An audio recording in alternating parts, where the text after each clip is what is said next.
Pessoal, eu vi aqui que o colega mandou um trecho aqui da obra, imagino que tenha sido lá do Flávio Tartucci, né? Em que ele fala o seguinte, isso referente à aula anterior, tá? Mas vamos falar aqui e aí depois a gente segue com o processo constitucional, que ele fala o seguinte: todavia a questão não é tão pacífica assim, né? Quer dizer, eu imagino que o Flávio Tartucci esteja referindo ao conflito de teorias ali na aplicação do nexo de causalidade, a variante de teorias na aplicação do nexo de causalidade, considerando aí o Código Civil vigente. Então ele fala assim, em nosso parecer, e aí veja só como os juristas e os doutrinadores eles acabam ficando um pouco humildes ali, porque são as teorias elas são bastante conflituosas e não há unanimidade. Então eles geralmente tomam muito cuidado, nosso ver, nosso entendimento, assim por diante. Em nosso parecer, o Código Civil de 2002 adotou, em melhor sentido, a teoria da causalidade adequada. É isso que a indenização deve ser adequada aos fatos que o cercam. Então, e aí que está, eu particularmente acho que ele está um pouco equivocado, porque ele está falando da indenização, ele está falando então do dano, né? Ele não está falando do nexo. Essa conclusão pode ser retirada do 944 e 945 do Código Civil. Tudo bem, 944 e o 945 vai falar do dano, mas ele não vai falar do nexo, entendeu? Eu acho que aí acho que eu sou não tenho mesmo envergadura aí do Flávio Tartucci, mas eu particularmente acho que ele está equivocado aqui quando ele vai utilizar o 9444945, porque ele mesmo fala aqui, ó, eis que a indenização deve ser adequada aos fatos que a cercam. Então ele está falando sobre o dano, ele não está falando do nexo. Então, ó, na minha humilde opinião, realmente não se enquadraria. E aí ele cita o enunciado 47 da Jornada de Direitos Civis. Esses enunciados não têm valor de lei, né? São mais linhas de condução ali que os tribunais às vezes estabelecem, os diversos tribunais estabelecem ali, criam esses enunciados. Preceitua que o último dispositivo não exclui a teoria da causalidade adequada. É imperioso, ele fala aqui, que foi inclusive grifado aí pelo colega, é imperioso dizer que a adoção dessa teoria não afasta a investigação dos fatores que excluem ou obstam o nexo de causalidade. E aí é perfeito, é isso mesmo. Só que aí é uma coisa que nós veremos, né? Então existem algumas situações onde se afasta o nexo de causalidade por outras circunstâncias, não só pela aplicação da teoria. A gente vai ver, inclusive vai ser objeto da nossa próxima aula. Eu tenho a impressão que na próxima aula a gente já consegue entrar nesses elementos que vão, inclusive, tá aqui ó, no final da aula, a gente vai ver as causas excludentes de responsabilidade civil, tá? E cláusulas de não indenizar. Então a gente vai ver essas situações aí de excludentes, as excludentes de responsabilidade civil, tá? E aí elas não vão realmente conflituar com as teorias adotadas, né, as teorias que nós tratamos, tá bom? Pois bem, então vamos encerrar por hora aqui. Mas obrigado por trazer, acho interessante ver aí o que o Flávio Tartucci fala. E eu, com muita humildade, ouso discordar do posicionamento dele, mas um, um, seguindo por ali também, seguindo por ele, certamente está tendo acesso a uma doutrina muito boa. Ele é um jurista muito respeitado.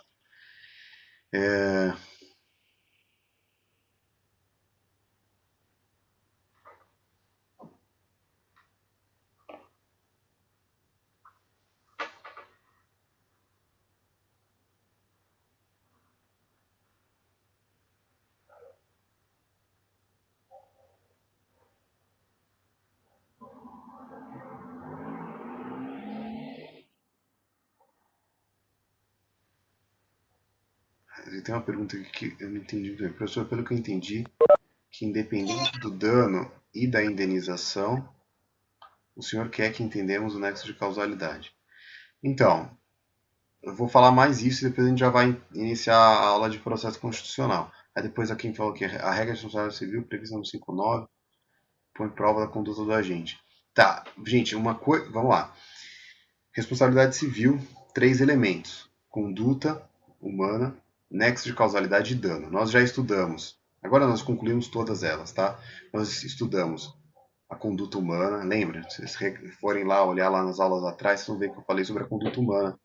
Eu falei sobre o dano, até que a gente entrou lá no dano moral, a gente falou sobre o dano e nos aprofundamos um pouco mais no dano moral. E entrei, agora a gente falou sobre, na aula passada, nessa aula atual, nós falamos sobre nexo de causalidade, as teorias que regem o nexo de causalidade. Tá? A somatória desses 3 elementos vão caracterizar a responsabilidade civil. Se eu tiro um desses elementos, eu não falo de responsabilidade civil. Tá? Se não tem uma conduta humana, não tem porquê eu, inclusive, achar o próprio agente daquela conduta que caberia indenização. Então, se teve uma tempestade e quebrou, caiu... Por exemplo, eu consigo pedir uma indenização se eu deixei meu carro na calçada, choveu granizo e amassou o teto dele? Consigo? Tem responsabilidade civil aí? Não tem. Né? Não teve uma conduta humana, foi uma chuva, um granizo. Tá? Não teve nenhuma conduta humana. Se então, conduta humana é um dos elementos. Dano, lembra aquela situação do acidente automobilístico, da batida do carro, que não amassou o carro? A gente fala de dano, tem responsabilidade civil? Não, por quê? Porque não houve o dano, né? Eu só encostei no carro do indivíduo. Ou sabe quando você estaciona o carro e alguém senta ali no teu carro? Você vai lá querer processar a pessoa, pedir uma indenização para ela? Não, mas pô, a pessoa só sentou no teu carro, não riscou, não fez nada. Então não teve dano, não tem responsabilidade civil. E aí o nexo é que aquela conduta tenha gerado aquele dano. Então, aquela conduta gerou aquele dano? Então, vamos supor, sentei no capô do teu carro, você pegou o carro, estava andando indo para casa e bateu o carro. Dá para você processar a pessoa que sentou no seu carro pela batida que aconteceu no teu carro? Não. Por quê? Porque aquele elemento ali de sentar no teu carro não gerou a batida. Tá?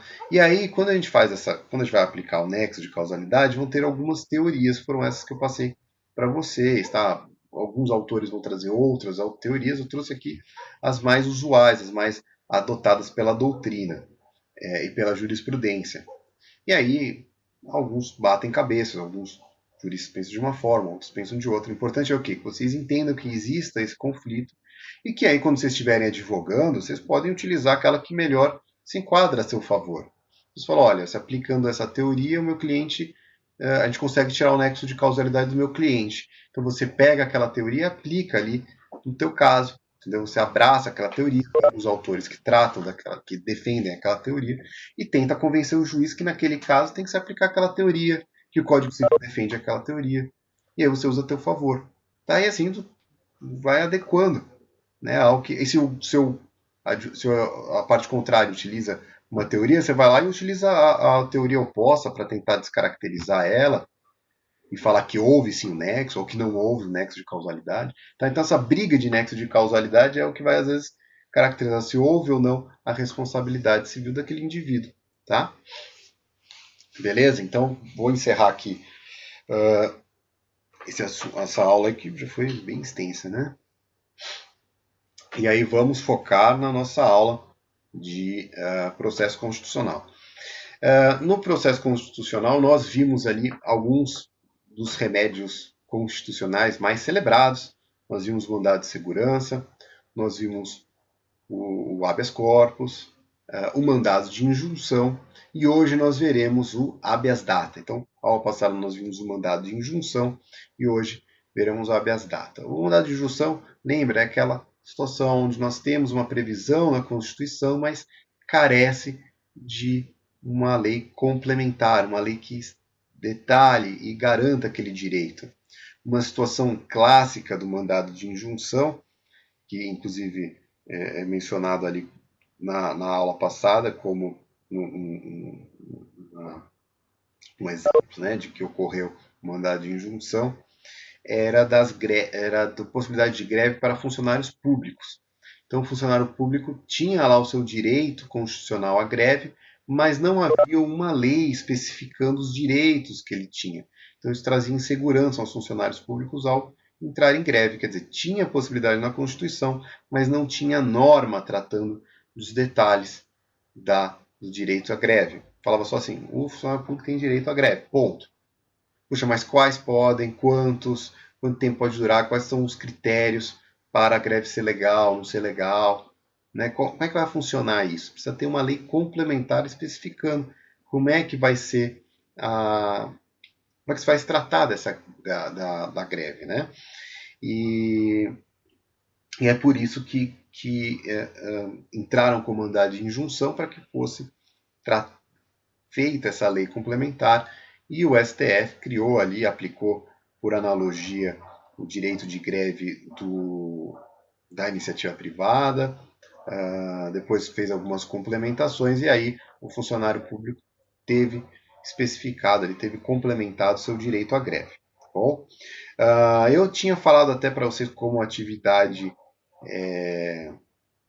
complementar, que vocês fizessem a leitura, se fizessem uma pesquisa de outras mandados de injunção. Né? Eu mencionei aqui o mandado de injunção do casamento homoafetivo, que também veio pedir uma regulamentação, né, de como é que haveria de ocorrer, que se aplicaria aos casais do mesmo sexo, os direitos de conversão da união estável a casamento, que foi mandado de injunção também, que tratou, que estabeleceu esse direito aos casais de mesmo sexo.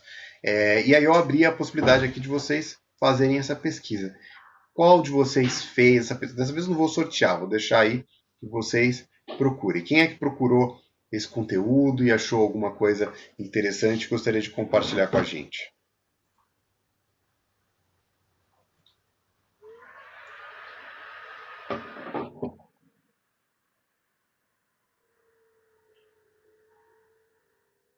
Eu tô tentando achar meu material, mas eu não tô achando. Eu fiz uma pesquisa ontem e eu queria pelo menos o número do processo, que Uhum. deu parcialmente, era sobre os guardas municipais, que eles estavam pedindo, agora eu não lembro se era aposentadoria, eu lembro que era em cima do artigo 40 da Constituição Federal, né? Ou eles estavam pedindo alguma coisa em cima desse artigo 40 da Constituição Federal.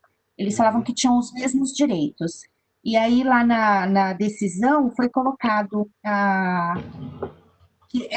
foi parcialmente, mas eu não entendi por que foi parcialmente, porque conforme ela foi narrando, ela foi colocando assim, que o guarda era equiparado à polícia, à civil, à Polícia Federal, então que ela tinha o dever de guarda.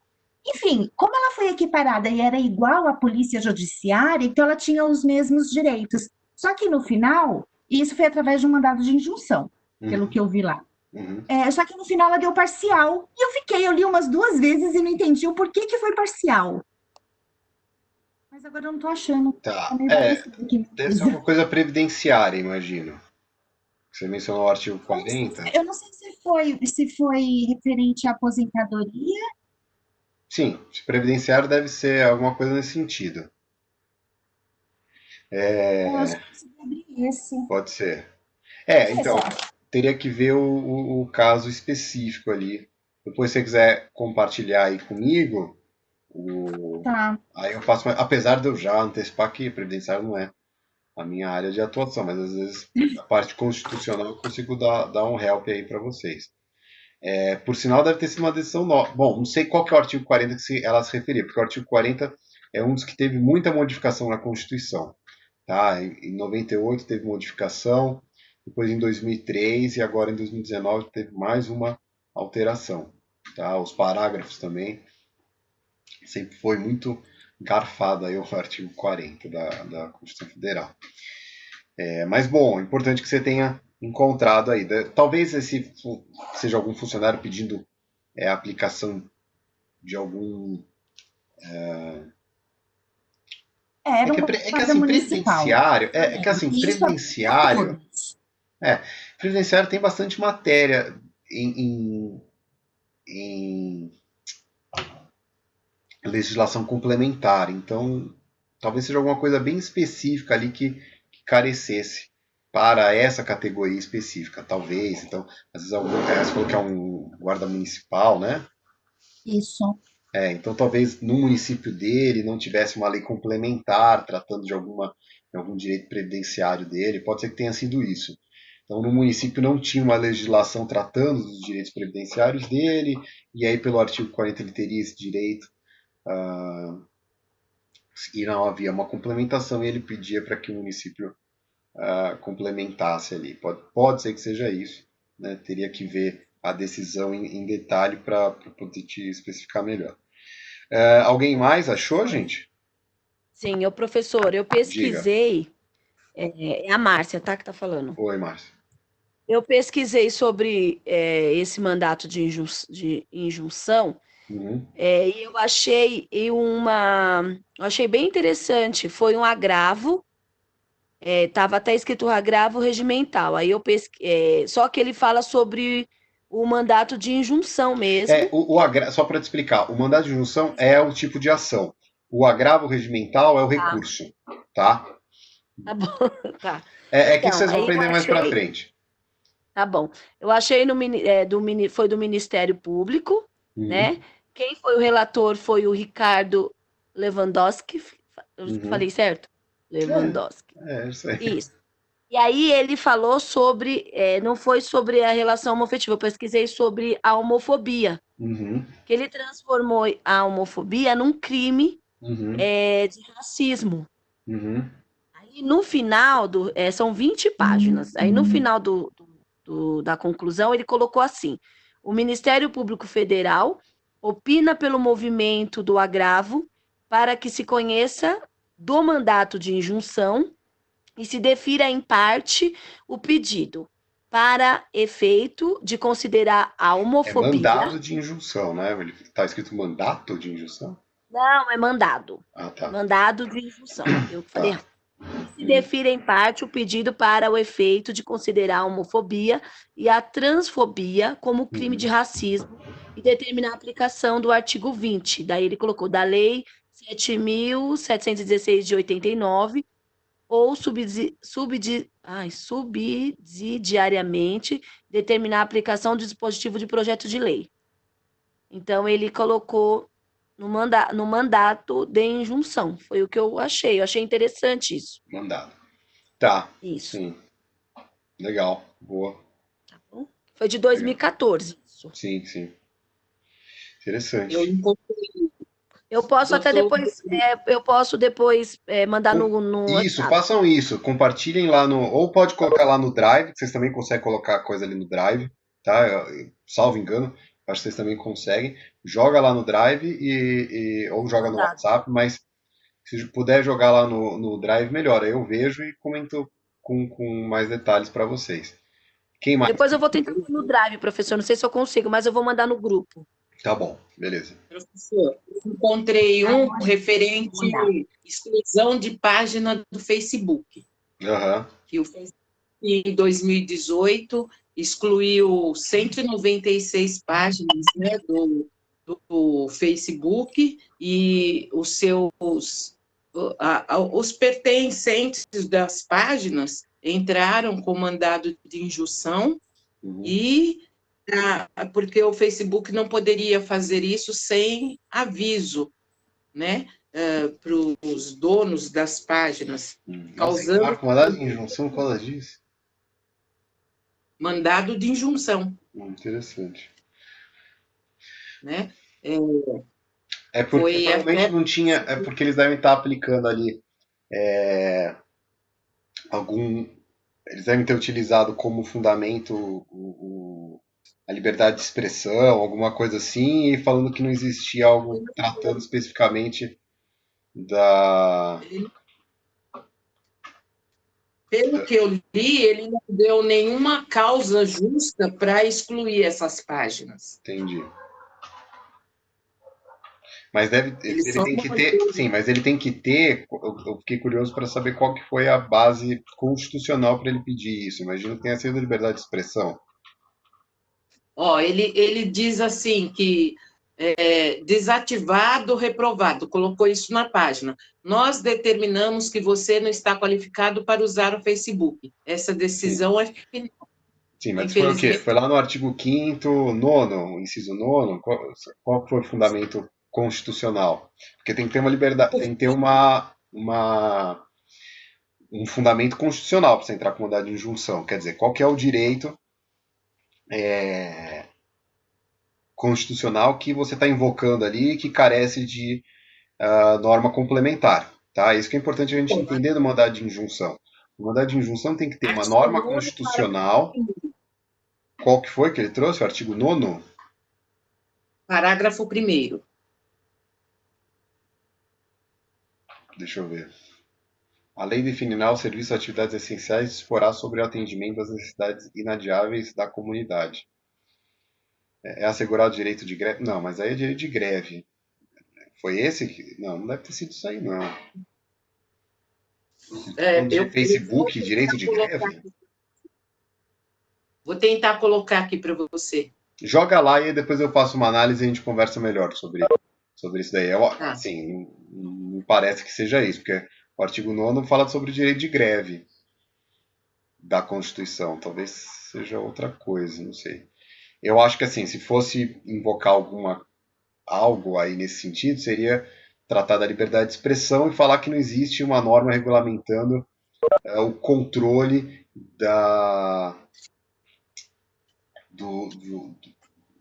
desses de Facebook,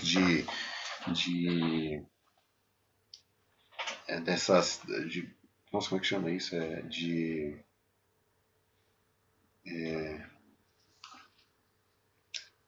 rede social. Né? Então, como não existe lei tratando sobre a liberdade de expressão em rede social, aí ele poderia ter invocado ali essa ausência de norma e tentado, de alguma maneira, aplicar algo ali para o mandado de injunção. Porque para o mandado de injunção tem que ter isso, tem que ter uma norma constitucional que carece de complementação nas normas infraconstitucionais.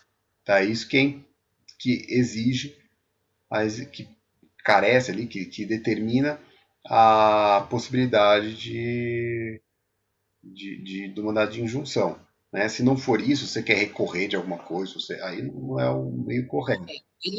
Ele diz assim: conforme se verá o presente remédio constitucional, é perfeitamente cabível, motivo pelo qual deve ser processado e julgado pelo STF nos termos do artigo 102, inciso 1º, a linha... É da competência o 102 vai falar da competência do STF, beleza. Mas eu queria entender qual que é a norma constitucional que ele invocou para... Tentando te enviar. Que carece de complementação, entendeu? Qual que é a norma constitucional aí que ele quer? É isso que eu não entendi, entendeu? Depois faça também vocês e a colega aí que achou esse julgado, tenta achar qual que é a norma constitucional. Esse artigo 102, vocês até podem dar uma olhada, ele vai falar assim, compete ao STF, blá, blá, blá, blá. Isso aí eu já sei até de cabeça. Tá? Ele vai falar, compete ao STF, tal, tal, tal. Tá? E aí não é isso que a gente quer, não. Tá? Não é esse o... Tá bom, vou procurar. Na verdade, ele fala dos tribunais regionais eleitorais, 120 fala disso. Tá? Mas ele vai falar de insuma de competências. Tá? Então, não acho que seja... imagino que não seja isso. A não ser que o assunto seja outro e não deve ter direito. Professor, pode explicar o que é agravo regimental? Posso, mas aí é aula de processo civil e eu não vou ficar... a gente vai se estender demais. Tá? O agravo regimental é um recurso específico de tribunal. Tá? Vocês vão ver mais para frente quando vocês estiverem vendo o processo civil. Tá? Então, a gente vai desviar muito aí por hora. O que eu acho que vocês têm que entender é que é um recurso típico vocês vão ver isso quando estiverem vendo recursos, tá? Geralmente fica lá no final dos recursos, e é um recurso típico dos tribunais. Tá? Então, por hora, não vou me debruçar muito sobre isso daí, que senão a gente vai desviar muito de assunto, tá? Professor, Oi. então esse foi o que perguntei. Uhum. Então esse agravo regimental é uma matéria mais de civil, não é constitucional, é isso? De processo Ou não? civil, tá? Processo civil, isso. É porque a gente está. Veja só, a nossa matéria é processo constitucional. Eu entendi. Tipicamente, os recursos eles estarão reservados lá em processo civil, tá? Entendi. E por isso vai ficar ali para o momento quando vocês forem ver recursos mesmo. Então Não, vai ter entendi, um professor. semestre reservado a recursos e aí vocês vão estudar. Ele é o que é chamado antigamente de agravo interno. Ele, só para que vocês entendam, é assim. Ele comporta em algumas situações para você discutir a matéria em todo o tribunal. Tá? Então, a Câmara bate... os tribunais são formados por câmaras. Né? E... Não, tanto que o agravo regimental está lá no próprio CPC, por isso que fica ali reservado mais é o artigo 994, inciso 3º do CPC. Então, por ser uma matéria que está ali no Código de Processo Civil, ele vai estar dentro da esfera do estudo de recursos lá na matéria de processo civil. Aqui a gente está dentro do processo constitucional. Tá? Uhum. Entendi, professor. Tá? O próprio nome dele já está dizendo, regimento, né? Deve ser alguma coisa de regimento interno, regras internas de um órgão, é isso? Exato. É mais ou menos isso? Exato. Então, ele vai tratar ali de situações onde há um conflito entre as câmaras. Tá? Então, eu entendi. Tá? Então, o tribunal é composto por câmaras, aí as câmaras têm um conflito entre elas, e aí você vai entrar com esse agravo, com esse intuito ali. É um recurso bastante raro, inclusive. Tá, tá bom, professor, entendi. Beleza? Obrigado. Nada. Beleza. Bom, eu quero... desculpa. Oi, bom dia, professor. Oi, bom dia. Eu fiz essa pesquisa que o professor pediu, e eu achei um mandado de segurança e de injunção juntos no Rio Grande do Norte sobre a Covid, né? Para as pessoas ficarem em casa, só que um grupo de pessoas fizeram um abaixo-assinado, entrou com o mandado e ganharam para abrir o comércio novamente. Na região do Rio Grande do Norte. E dentro disso, tudo bem, é constitucional, né? Eles seguiram o artigo 4 da lei número 43/48 de 64, né? Que é onde o juiz onde está se baseando para dar causa ganha para poder reabrir o comércio. Não, mas é a questão. Mas peraí, não pode invocar a lei infraconstitucional. Deveria estar ali é lei constitucional. Né? Tem que ser norma constitucional, não adianta. Bom, e quem foi que deu esse mandado de injunção aí? Eu vou publicar ele, vou pôr ele também. Tá. Aí depois vou dar uma lida, porque eu achei estranho. Não teria que ser uma coisa dentro da Constituição? É isso que eu tô achando estranho também. Vamos ver. Mas aí às vezes tem que ver. 48. Tem que ver direitinho aí. Que eles invocaram o quê? O artigo 48 da Constituição? Não. Eles não. Então, no final do processo, está dizendo mandato de injunção, artigo 4º da lei. Foi, quer ver? Um juiz do Rio Grande do Norte. Aqui eu não imprimi tudo, porque é muito grande quando eu copiei. Aí eu estou tentando entrar aqui no meu notebook. Aqui, o mandato de injunção, artigo 4º da lei 48 de 26 de junho de 64. Então, aí na Constituição, né? O 4º, artigo 15º da lei tal de 2009, ele não cita em momento nenhum artigo da Constituição. Você vê como deve estar mal elaborada essa decisão, né? Deve ser um juiz que não tem a menor ideia do que ele está fazendo. Ele não fala nada, até no mandado de segurança também, ele não põe nada. Aí está mandado de segurança Arsênio Celestino Pimentel Neto, Kleber Martins de Araújo, o desembargador João Rebouças, presidente, e o número do processo no final, Tribunal de Justiça do Rio Grande do Norte. Tá. Passa aí joga lá no nosso drive, e aí eu dou uma olhada e explico melhor, mas alguma coisa Tá muito certo aí. Ou talvez, olhando com mais calma, talvez eles tenham colocado ali qualquer coisa no artigo 5º de liberdade de atividade, alguma coisa assim, de liberdade de circulação, tal, só para dar aquele a base, porque assim, sinceramente, isso não me parece que cabe mandado de injunção, né? Quer dizer, Então, você até pode falar que há um abuso da tem um artigo, autoridade ao proibir a circulação, tal, acho que até você tem uma base para isso. Agora, mandado de injunção, né? Porque houve, não me parece que seja o caso, mas tudo bem. Pelo menos você fez a pesquisa aí, depois eu dou uma olhada com mais calma para ver o que a casuística aí desse caso. Tá, joia. Eu vou jogar lá. Beleza. Tá bom, gente. Então, vamos dar seguimento aí à nossa. Agora, então, nós vimos ali mandado de injunção, vocês fizeram essa pesquisa. Quem achou aí outro material e não falou aqui comigo, pode também colocar ali no Drive. A gente pode, aí se alguém tiver a boa vontade também, pode criar uma pasta ali com decisões, mandado de injunção, para não ficar tudo misturado ali. E aí todo mundo joga o mandado, as suas decisões, preferência PDF na íntegra, tá, gente? Que assim não fica mais fácil de entender. E aí depois na próxima aula eu falo um pouquinho sobre os casos aí, se tiver algum caso interessante, dou uma explicada aí para esses casos que ficaram em dúvida, tá? E aí na aula de hoje a gente vai falar sobre o habeas data.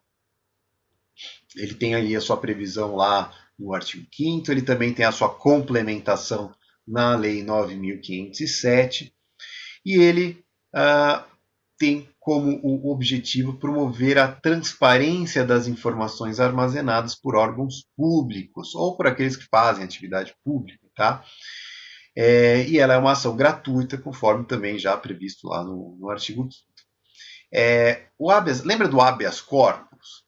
Lembra, a gente já falou disso aí, é importante que vocês não esqueçam, tá, gente? Habeas corpus. O que é o habeas corpus? É quando há um impedimento na liberdade de circulação, né? Quando eu estou impedido de...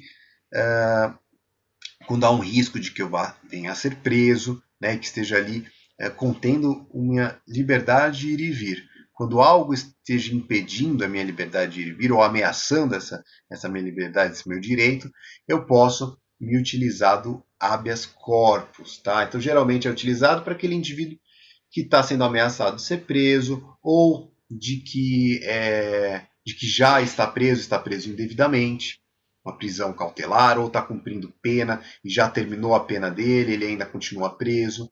São as situações que cabe o habeas corpus. Até vocês fizeram, né, os habeas corpus, redigiram alguns habeas corpus ali para mim, tá? Então, como parte da atividade, imagino que vocês estejam ali se recordando do habeas corpus. Pois bem, então o habeas data, vocês veem o nome até semelhante, habeas corpus, habeas data. Né? Ele vai tratar aí da liberação, da prestação de informações, de data. Data vem o quê? De informação. O habeas corpus é a liberação ali do corpo, né? De você poder circular, da sua liberdade de ir e vir. O habeas data é a liberação ali de informações suas ou de seu interesse que estejam ali retidas, que não estejam, ou documentos, né, ou informações ou documentos que estejam ali sob a posse, guarda de entes públicos ou que façam algo que seja semelhante a uma atividade pública. Tá? Quem tem a legitimidade de se valer desse instrumento? Qualquer interessado, tanto pessoas físicas como jurídicas, e o impetrante deve comprovar o caráter pessoal de seu interesse, não se admitindo que terceiros promovam a tutela da privacidade alheia. Óbvio, né? Não posso pedir ali uma informação que não seja minha ou que seja ali do meu interesse direto, que seja da minha empresa, que seja minha. Por quê? Porque senão eu vou estar infringindo a sua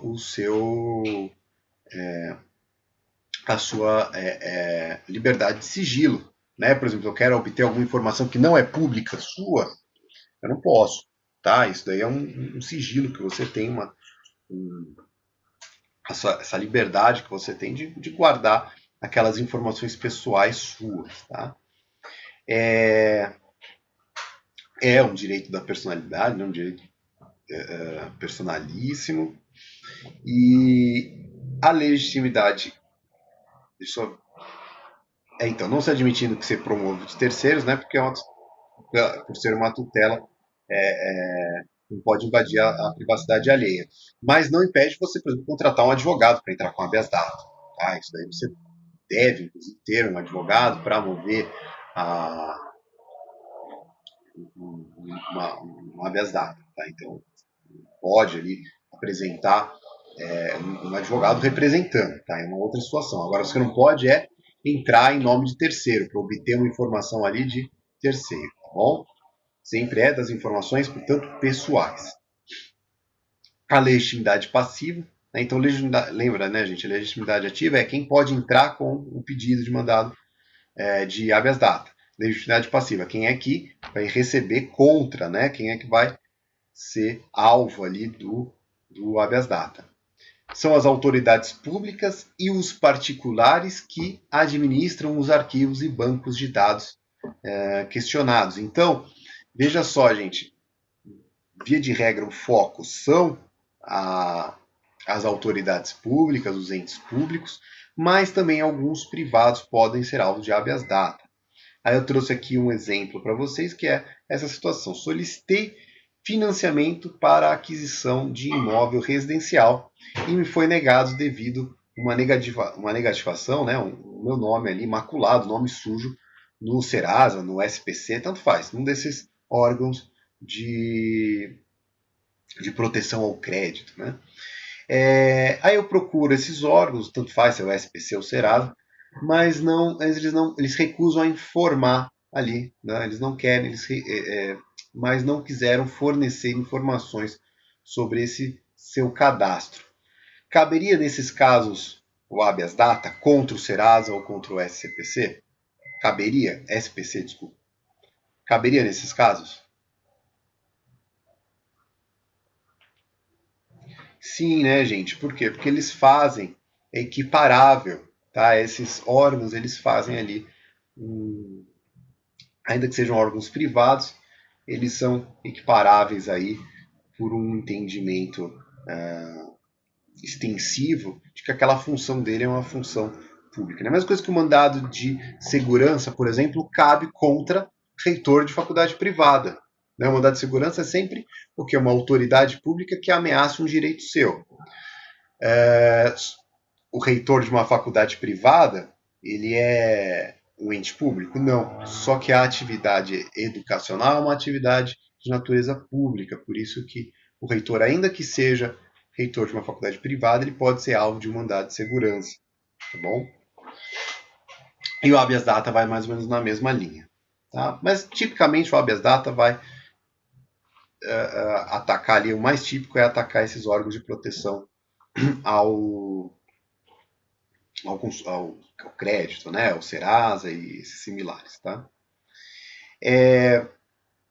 Competência. Competência, o critério fundamental é a pertença da autoridade coatora. A Constituição Federal vai estabelecer que a regra de competência específica do HD, por exemplo, né, o habeas data contra o presidente da República é julgado pelo STF. Tá? E a Lei 9.507, de 97, que é a que trata do habeas data, vai sistematizar os aspectos de competência lá no artigo 20. O objeto do habeas data é o acesso a dados pessoais que se encontram em poder de entidades governamentais ou de caráter público. Tá? É a retificação também desses dados, não é só a obtenção dos dados, mas também a retificação deles. O artigo 7º, 3º da Lei 9.507, que é a que trata do habeas data, ainda acrescenta uma terceira hipótese, que é a anotação de informação sobre um dado armazenado que não é inverídico, mas se encontra em situação de pendência e necessita de esclarecimento. Né? Então, um exemplo aí trazido pela doutrina é a informação de que o interessado foi demitido por justa causa, pode caber o esclarecimento de que a demissão está sendo questionada judicialmente. Às vezes, quem é da área tributária também consegue alterar ali informando de que aquele débito tributário, na verdade, ele está sendo discutido judicialmente. São informações, às vezes, muito importantes. Você vai lá, aquela pessoa tira uma certidão e consta que está negativa a certidão. Mas, às vezes, está negativa porque você está discutindo aquele tributo, porque você acha que aquele tributo tem que ser reduzido, por exemplo. Então, essas informações aí serão também alteradas. Então, não é só a obtenção de informação, mas também pode ser utilizado o habeas data para modificação dessa informação, acréscimo de alguma informação relevante, tá? Dos seus dados, dos seus documentos pessoais. Então, seja aí um tributo que está sendo discutido, você quer que deixe claro que ele está sendo discutido, que você não está devendo ainda, que ainda há uma discussão judicial, ou de que uma alteração, por exemplo, aí como o exemplo traz, de alteração da forma que você foi demitido, e assim por diante. Aqui falaram no caso dos exames do presidente. O caso que querem obter as informações se ele estava ou não contaminado ali, com corona, na época ali. Ali entra uma situação um pouco complicada, porque é uma questão, uma informação pessoal, de regra não deveria ser feito esse pedido. Inclusive, eu acho que não utilizaram a habeas data para obter a informação dele. Só ele poderia entrar com habeas data para pedir uma informação dele. Então, não foi o instrumento utilizado. A discussão ali dessa informação é porque ele esteve presente com outras pessoas, que se ele estivesse contaminado, então aí ele praticou um crime. Tem uma prisão específica lá no Código Penal, quer dizer, de que ele praticou uma atitude dele pode ter colocado em risco terceiros. Então, parece que quando você, eu sou da área criminal, da área penal especificamente, mas existe um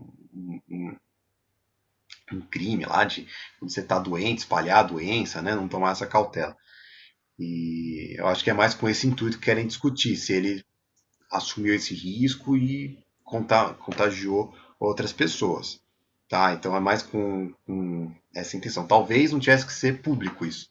Talvez tivesse que estar ali presente num processo específico dessa natureza. Algumas pessoas falam, mas ele é presidente, então ele tem que mostrar. Tal. É um pouco discutível ali. As pessoas dobram a lei também por interesse delas. Quando é contra...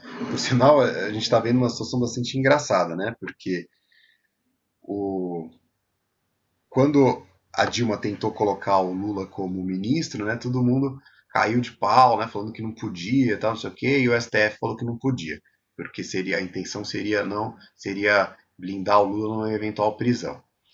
E o STF falou que não cabia. Aí agora também o STF impede a nomeação de ministro, secretário lá, de diretor da Polícia Federal. Quer dizer, é algo muito semelhante. Agora eles também estão, o STF está intervindo nesses atos do executivo.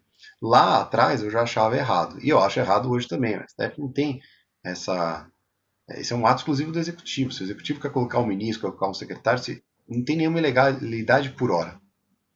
Quer dizer, talvez tivesse que ser feito, se há indícios de que efetivamente com aquela intenção específica, tal, aí tem que mostrar com muita propriedade. E ainda assim, se ele só quer, a intenção é essa, mas ainda não ocorreu, quer dizer, primeiro tem que colocar o indivíduo lá, e aí se houver interferência do presidente ali em alterar alguma investigação, aí sim caracterizou o crime, mas enquanto não houver, não há por que falar disso. No caso do Lula também, era para blindar o Lula, só que o crime que ele cometeu, se houvesse lá, fosse entendido que houve crime, a prisão dele, ele haveria de ser, o cargo de ministro não ia blindar ele.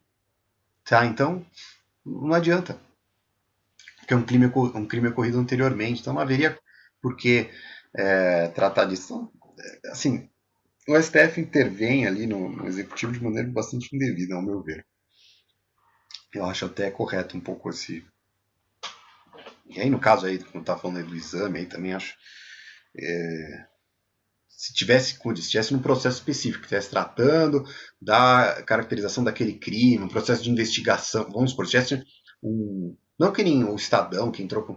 tivesse um processo criminal, uma investigação de que ele praticou aquele crime e que precisavam dessa informação para ver se ele praticou ou não aquele crime, aí tudo bem, eu acho que pode ter, por um mandado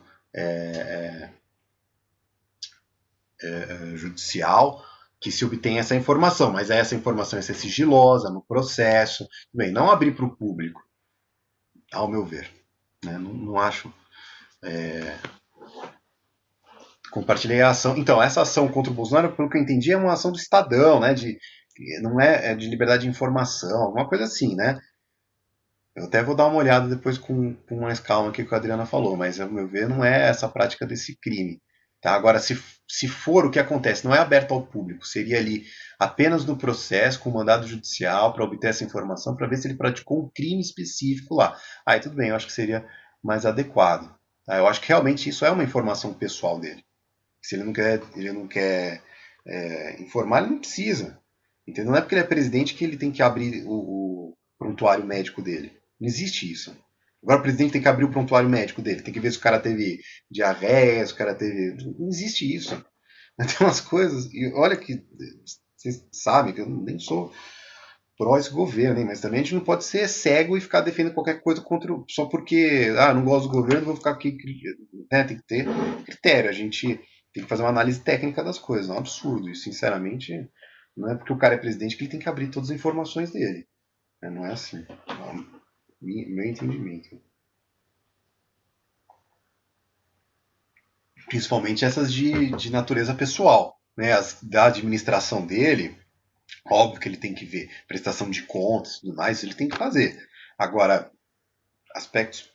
elementos pessoais da saúde dele, isso não deve ser público. Tá? Salvo ali, como eu falei, um caso específico ali de crime. Aí, claro, se ele for condenado naquele crime, aí, uma hora, evidentemente, vai ter que ser revelado o motivo dele ter sido punido. Falou, olha, a gente constatou que ele agiu de maneira a espalhar um agente contagioso, porque nesse dia ele esteve indo com pessoas, ele tinha o diagnóstico já informado dele de que ele estava com Covid, né, com corona, e mesmo assim ele esteve presente com as pessoas, tal, e aí você... Né? Bom, acho que é interessante trazer o assunto, apesar de não ser especificamente do nosso caso aqui, tá? Vamos voltando então, gente. Competência, nós vimos ali competência, a lei vai tratar caso a caso, tá? Como, por exemplo, aí, no caso do presidente vai ser do STF, se for o presidente que tiver alguma informação tua. E aí, vocês vão ver que eu não vou me detalhar aqui, porque os aspectos de competência eles vão ser muito semelhantes em todos esses remédios constitucionais. Tá? O objeto é o acesso a dados pessoais que estão em poder de entidades governamentais ou de caráter público, né, como, por exemplo, Serasa, né, apesar de ser privada, ela tem esse caráter público. A retificação desses dados, como nós vimos, e a anotação de alguma informação desse dado, então acrescer algo ou modificar algo que esteja ali informado nesse seu cadastro, tá? Uma informação que seja inverídica, né? Mas se encontra em situação de pendência e necessita de esclarecimento. Como eu falei ali, o exemplo, a informação de que o interessado foi demitido por justa causa, pode caber esclarecimento de que a demissão está sendo questionada judicialmente, mesma coisa para um tributo, informar que aquele tributo está sendo discutido. Condição de admissibilidade é o esgotamento das vias administrativas. Cabe em qualquer situação, você só tem que mostrar que você tentou resolver administrativamente. Então, por exemplo, se for lá no Serasa, você tem que mostrar que você notificou o Serasa, de que você esteve lá e pediu para que eles prestassem aquela informação para vocês. Aí houve a recusa deles, você informa que você quer ser informado, eles recusaram, e aí você então esgotou as instâncias administrativas de obtenção daquela informação. O parâmetro tutela os direitos de personalidade do indivíduo, especificamente o direito à privacidade, da intimidade, e nos casos de armazenamento de informação equivocada ou duvidosa, da honra, todos previstos na Constituição Federal. Então, os parâmetros ali, as medidas que serão utilizadas, os motivos da existência do habeas data, é justamente a preservação desses desses direitos básicos narrados aí para vocês. O procedimento está lá previsto no 9.507, é um trâmite célere, não tem possibilidade de liminar, tá? Mas só que como ele é célere também, nós vimos lá que o mandado de segurança não tem a previsão de liminar, assim como o habeas corpus, mas a doutrina tem entendido. No caso do habeas data, não vai ser tão normal aí a existência de liminar, carece de previsão legal e também a doutrina não tem sido muito, não tem entendido muito pela possibilidade de liminar nessas situações específicas de habeas data, tá?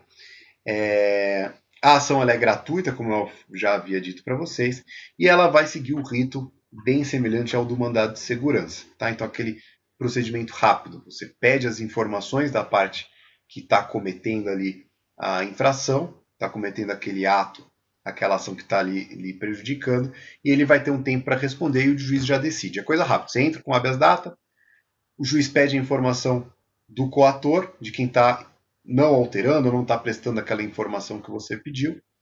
Ele responde o porquê que ele não está respondendo, ou se justifica ali, e aí o juiz decide. Tá? Às vezes o que acontece, gente, já vi com relação ao Serasa, a pessoa pede, o Serasa recusa, entra com a habeas data, o próprio Serasa fala, olha, nós já constatamos, demos a baixa. Mas logo na resposta, aí o juiz fala, tudo bem, então agora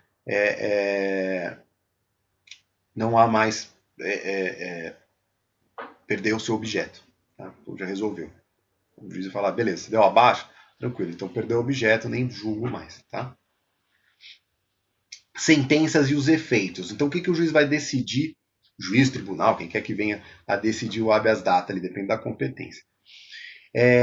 A decisão que julga procedente o habeas data determina as modalidades de satisfação do pedido. Então a autoridade coatora deve oferecer ao interessado as informações solicitadas em dia e horário estipulado na própria decisão ou apresentar em juízo a comprovação das modificações determinadas. Então, se o juiz fala, olha, presta as informações, vai ter que prestar informação. Se for uma modificação que se queira, vai falar, olha, modifique-se essa informação que está sendo pedida. E aí depois o órgão vai ter que demonstrar, falar, olha, alterei já aqui a informação, tá? Ele é semelhante ao resultado de uma ação de obrigação de fazer, né? Faça isso, não faça isso. A gente vê lá no direito civil, obrigação de fazer. Vocês já viram obrigações, né, gente? Lembra obrigação de fazer? O juiz determina que a parte lá derrotada, que é a parte oposta ali na ação, o réu, né, de via de regra, que ele faça a alteração determinada ali, a obrigação de fazer. Após o trânsito julgado de sentença que denega o habeas data, só cabe a impetração de novo right. Então, você entrou com o habeas data, perdeu, transitou em julgado, não tem mais o que fazer, só entrando com o novo right, se a decisão que não tiver apreciado o mérito. Porque se apreciou o mérito, coisa julgada não dá mais para entrar novamente. Né? Mas se não teve julgamento de mérito, você pode entrar com um novo habeas data. Então vamos supor que você entrou com o habeas data, mas faltou alguma documentação. O juiz julga improcedente sem resolução de mérito e aí você pode depois entrar com uma nova ação apresentando aqueles documentos que faltaram ali. Vocês já aprenderam coisa julgada já no processo civil? Ou estou falando do grego aqui?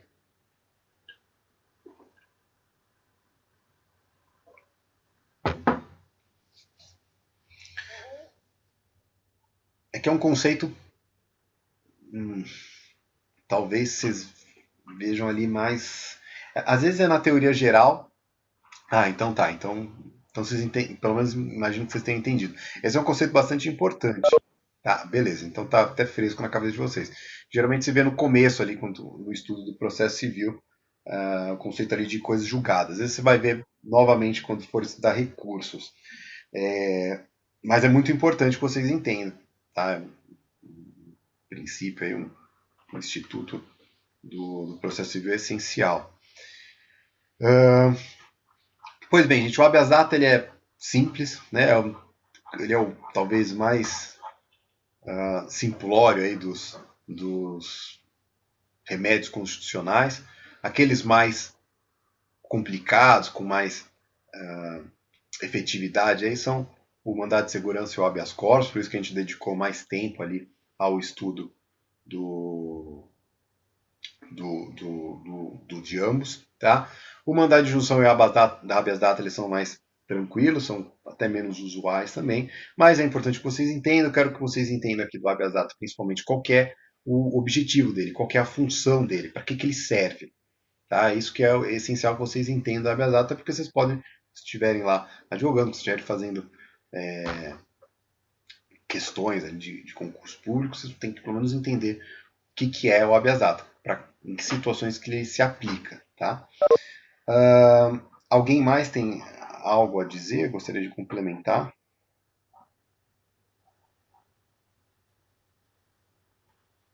O professor, se o senhor me permite falar algo, não é da matéria agora, mas é do mandato de injunção, porque Cuidado, assim... viu? É mandado de injunção, tá? Mandado, tá. Isso. Não, então, porque é o seguinte, eu até quero falar aqui no áudio, porque eu espero que todo mundo esteja escutando, como eu sou a representante de classe, e a semana passada eu não assisti a sua aula, como eu te falei no início da aula, eu não assisti.